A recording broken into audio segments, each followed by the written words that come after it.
Welcome everybody to another exciting episode of HomeKit Insider. You've got me as always, Andrew O'Hara. I am riding solo this week, but we have a lot of news to get through. So let's go ahead and enjoy the next 20, 30 minutes or so as we break down the smart home news of the week. So starting off, it appears there's going to be a new Nest thermostat, and I am very curious about this. I know I've talked about it on recent episodes, but I have such a soft spot for Nest. I've switched away from them after the Google acquisition because it became clear they were never going to support Apple Home. It wasn't going to happen. Well, it's now been years since we've had a new Nest Learning Thermostat, like the high-end ones, the pretty ones with all the cool adaptive features. The current third generation one, it doesn't support Matter. It has all these holes as far as the Apple ecosystem goes. So I've barely paid any attention. But now that we have Matter, things are coming along. I'm not saying I'm going to replace my Ecobee right now because it has such a tight Apple integration. It integrates with my doorbell. We've got like the Siri pass through with the other HomePods. So there's things going for it that I'm going to struggle to ever get rid of. But now it looks like we have a fourth generation coming. That's pretty exciting. So this is the fourth generation Nest Learning Thermostat. We have seen some images that looks pretty similar to what a Nest Learning Thermostat looks like, right? It's round on the wall. It has a movable exterior ring.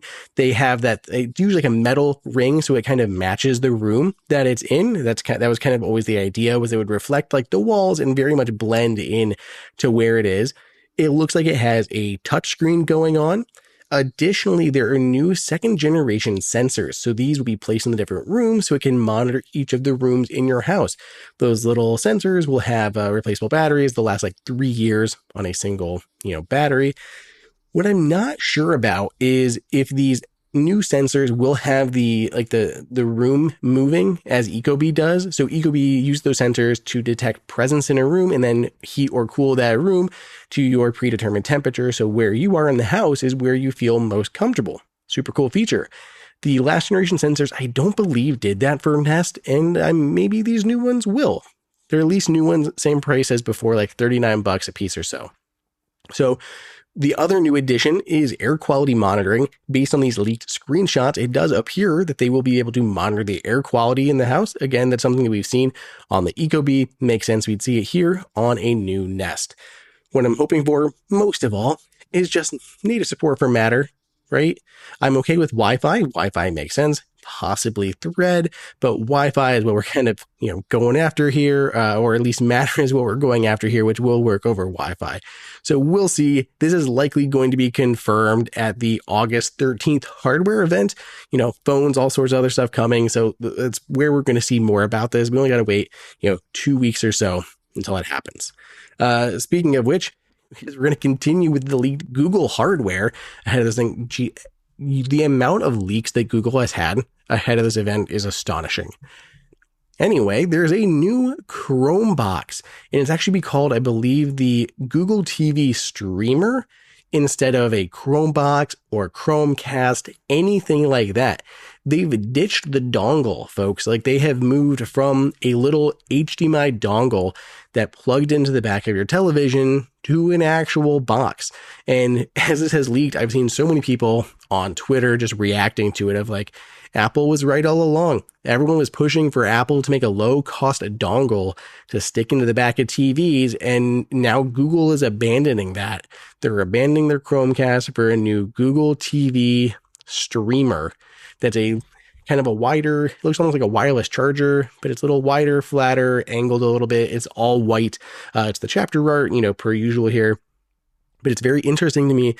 They've moved away from the dongle and that kind of form factor. They're ditching more of the Chromecast stuff. We'll see. I guess this kind of confirms to me that Apple won't be releasing a dongle version of the Apple TV. I think it seems pretty clear that Apple's going to continue down the road of the existing, Apple TV hardware that we've been covering so much here on the pod. So don't expect a dongle version of Apple TV as others decide to abandon it. Next in the news is Roomba, or iRobot rather. So the company is iRobot, and they produced the Roomba line of smart home vacuums and mops.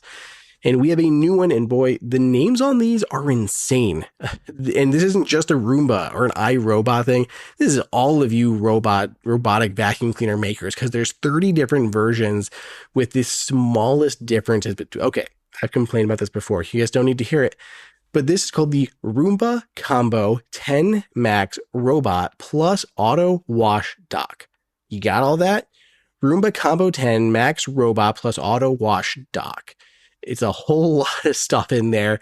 They say it can hold the debris in that auto emptying dustbin for up to 60 days. So that is in there. Has water supply for 7 days being stored in the dock. It has dirt detection using onboard cameras. So we use those onboard cameras to point down at the ground, and then we'll pick up any debris as it goes. And if it sees that it is still dirty, it's going to go ahead and pick up, go over a second pass and clean it up again. This will be priced at $13.99. Now, there have been other robots from iRobot, but what is cool here that we care about, Matter support. This is going to be the first one from iRobot with Matter support, which is a huge deal. The rub on it is that they say Matter will not be arriving until Q4 of 2024. That's not terrible by any means, because of course we're waiting for iOS 18 to get support for it on the Apple ecosystem, unless you're, riding along on the betas. But so the timeline makes sense there. I just will always hate letting people buy or encouraging someone to buy something now with the promise of a software update tomorrow. We've seen a lot of Matter delays along the way, so it makes me squeamish to say, absolutely go for it. This is going to be a day one Matter update, y'all. Like, who knows? We don't know if Q4 is going to end up being pushed. There's a lot of unknowns there. If you must have a Matter enabled one, right now I'm telling people Roborock, because they are already certified. SwitchBot has some that are already showing in the Home app, like just as switches basically. And then Ecovacs also says they are very close to their certification. They're just kind of waiting for that approval to come through. So I think we're going to see both of those launching possibly before Roomba does. We'll see. Moving from Google to Amazon.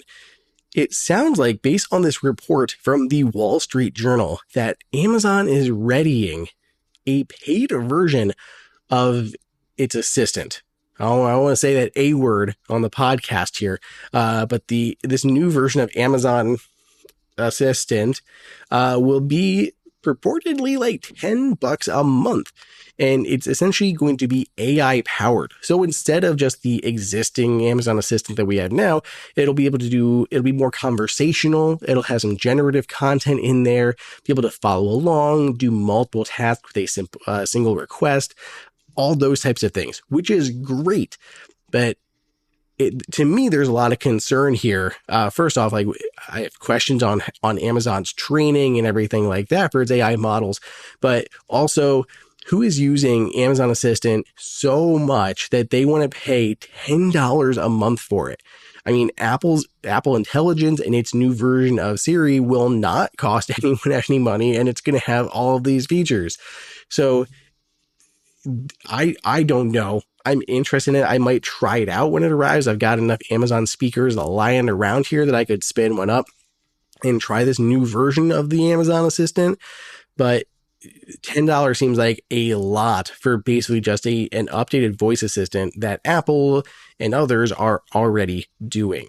Now, what's even more worrying is apparently the team behind the project is scrambling. Like, they do not think the tech is ready for this. They don't think they are ready for this. And yet they are pushing towards this release, which is, this is just a rumor, but it could arrive as soon as this month. And I don't know when they say this month, if they mean July, because it's like, there's like 2 days left in July by the time you're listening to this. Maybe it's already out by the time I'm talking and I just sound ridiculous. But this, to me, will be very interesting. Okay, before getting into the rest of the news, let's take our first break. We're about 10 minutes in this podcast. Let's go ahead and thank them. It is Shopify.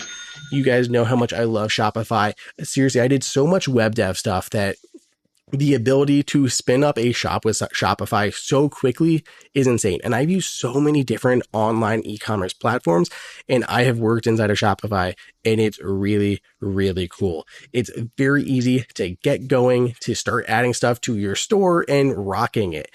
Not only that, but it works for both physical stores as well as online stores. So if you have a physical establishment as well as you ship stuff online, you can handle like in-store pickups. You can manage your inventory across these different platforms. Really awesome. When you're online, customers have a ton of advantages here. When they go to your store for the first time, they don't know necessarily who you are.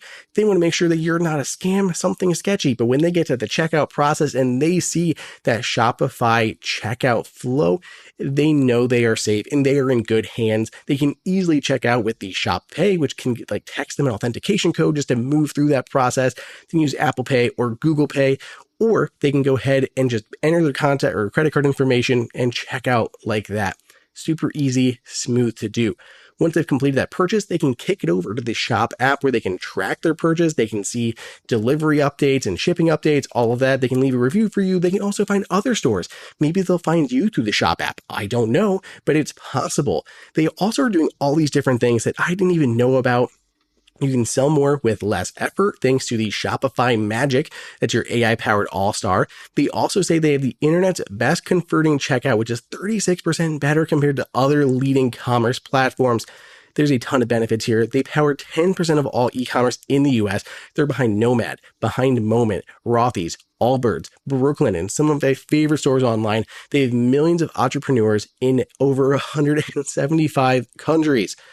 Here's what you guys can do. Sign up for $1 per month trial period at shopify.com/HomeKit, all lowercase. Go to shopify.com/HomeKit now to grow your business no matter what stage you're in. Shopify.com/HomeKit.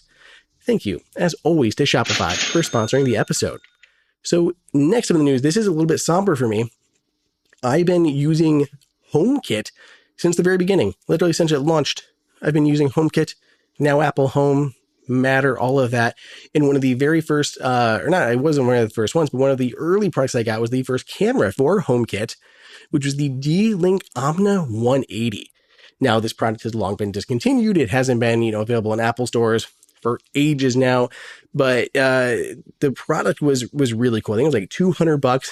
It had its issues, but it was a 1080p camera, really wide field of view. It would get really hot. I will say that, especially I've heard some people they would cover it up to put it into a privacy mode because back then there's no privacy cover like many of the cameras have now. And it would get just blisteringly hot. Like the whole outside was metal as like a heat sink, but it would get toasty.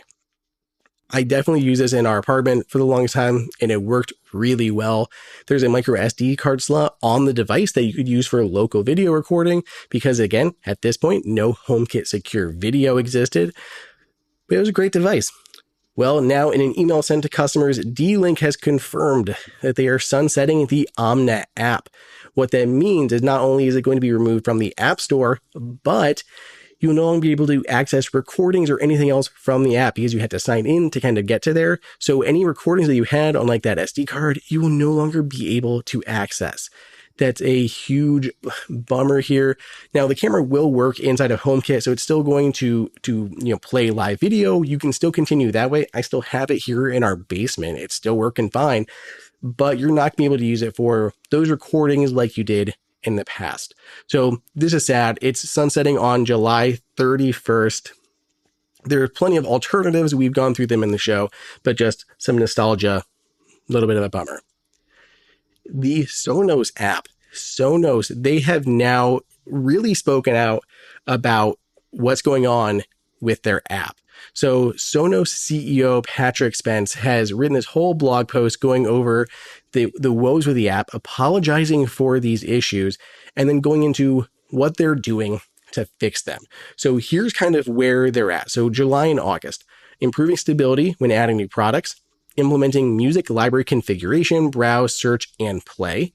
In August and September, they're looking to improve volume responsiveness, user interface improvements based on customer feedback, and improving overall system stability and error handling. September, improving alarm consistency and reliability. Then in September and October, restoring edit mode for playlist and the queue, improving functionality in settings. So they're basically laying out the next couple months of bug fixes and updates that they're going to be launching. They say they've already done a lot. They've already fixed a lot of things, but they're going to keep continuing to push it. They've been releasing bi-weekly updates, and they're going to continue that cadence until this is all solved. They say this is their number one priority right now. They've launched their headphones. They've launched, the new Sonos Roam, all of that stuff. So now they're focusing really on the app to get that cleaned up and where it should be. I know a lot of people have been upset about this. I've heard you. You've talked to me. You've messaged me, sent me emails, and I'm sure Sonos has heard from many, many, many more of you. But it's at least hopefully getting fixed soon. So after Sonos here, we have a couple, one more update. I forgot. Casetify is launching a new series of Deadpool and Wolverine devices. I mean, they have cases and all those things, but specifically here, we're looking at MagSafe stuff. So they do have MagSafe compatible chargers that have Deadpool and Wolverine designs. These just look really cool. I'm very excited for Deadpool, and anything that's like a collab like this, I'm on board for. Casetify has had their issues lately, but it's hard to beat some of this Marvel stuff. But I like it. So this is going to be fun. So we had two people reach out. We had Martin and we had Danielle answering some questions we talked about in previous episodes. So first, Danielle says they were listening to our podcast and they said that the equip no longer supports Apple Health. That was our last episode. Wes brought that up. They said to look into the Colgate Hum toothbrushes. They've had theirs for about 8 months. It's worked great in both the Colgate app and syncs everything into Apple Health. I think it's pretty cool. So what's really neat, I thought this was going to be like a premium high-end toothbrush. No, they're very affordable. Like they're listed like $40. They come in teal and purple, which are some interesting color choices, but it at least supports Apple Health natively. It shows all that in there. You can get widgets, whatever you want to do with it. But if you're looking for an Apple Health compatible one, $40 is not bad at all, alongside the ones that I mentioned in that last episode. Martin, we kind of talked about, Wes talked about it a little bit. I'm sorry, my son is awake and he is bugging me. Anyway, I will get to see him in a minute, but I first want to address Martin. So Martin, longtime listener of the show, thank you. I picked up plenty of tips and tricks, also good. I was wondering if you could give any suggestions for these two things. First, is there a way for Apple Assistant to recognize a child's voice? We have a 7-year-old son who loves to play music from the HomePod or control the lights and blinds, but it always says, I don't recognize your voice. It would be great to add him to the home in some way. The second part is there a way to back up HomeKit automations and scenes? I have roughly 80 devices in HomeKit, lights, blinds, heating controls, garage doors, and plugs. Most of these are running through a hub. We recently had a network issue and I had to reassign device IP addresses. As a result, I'm in the process of rebuilding automations and scenes. It'd be great if there was a way to back these up. So Wes did talk about the first part a little bit in that last episode. So HomePod does recognize different voices, but it has to be trained. They essentially have to have their own standalone device with their own Apple ID. Now, I'll admit, we sent Harrison out with just an old phone that we have, like it's just sitting on my desk here. When he runs out, with his grandmother or anything, we send him with this old phone that has like an Apple ID on it. So that way we can track where he is when he is out. But it also has the advantage of being able to train to him and his voice. So if you have an old iPad or anything that maybe your son uses for, YouTube or anything like that, that could be that device. And as long as he has that Apple ID, he could show up as a user on the HomePod. It could even go to like his Apple Music and everything like that specific to him. The one thing that I'll warn about is there's not that great parental controls with the home. So as soon as you add him to be able to control like lights and blinds, he's going to be able to control everything.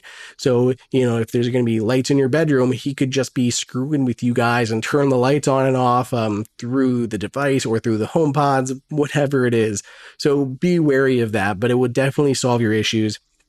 It's a little bit of a weird spot because you don't want to necessarily give them a device when they're so young, but you also need it to control things independently on the HomePod. But there at least is some way of doing this. Part 2 of your question, to back stuff up. there is. This is a perfect tie-in here. So there are actually two different ways that you can do this, or two different third-party apps that do this. So there's Controller for Apple Home, and there's Home Plus 6. We've talked about them extensively on the show. They're both fantastic third-party paid apps that you can download that have these backup options. I would highly recommend checking both of them out and seeing if either of them will fit your needs. I really like them a lot. I pay for both of them because I want to support HomeKit devs. I have them both on my devices, and I do back up a lot of my stuff, so that could be the answer to your solution. If you want to learn a little bit more about this, there's a handy video that was done by Shane Watley. I have a link for it in the show notes, but if you Google like Shane Watley Backup HomeKit, you'll also be able to find it. But he goes in depth in how to do all that with both of those apps. And what's funny is Shane's going to be popping up on this show very soon. So check that out and make sure you guys stick around, because in an upcoming episode, Shane's going to be co-hosting with me. We see each other every once in a while, so this is going to be fun. Talk about all this cool, home stuff. But yeah, thank you to Martin. Thanks to Danielle. And thank you to everybody else for listening. It's been a little bit of an abbreviated episode after a couple monster ones that we've had, like over an hour long. And I know you guys don't necessarily want always hour plus long episodes. So keep it a little bit short today. Keep it to a tight 20 minutes. Thank you to everybody for listening. Be sure you guys do what you do. Give us 5, 10, 100-star ratings on your podcast player of choice. If you watch the video version of this, you go to youtube.com/HomeKit Insider. Anything I talked about today is listed in the show notes. If you guys have any questions of your own that you want answered, you can send them to me at andrew@appleinsider.com. You can also send them to me on Twitter at Andrew_OSU, or throw them up in the comments of the YouTube videos. Otherwise, we'll catch you guys next time.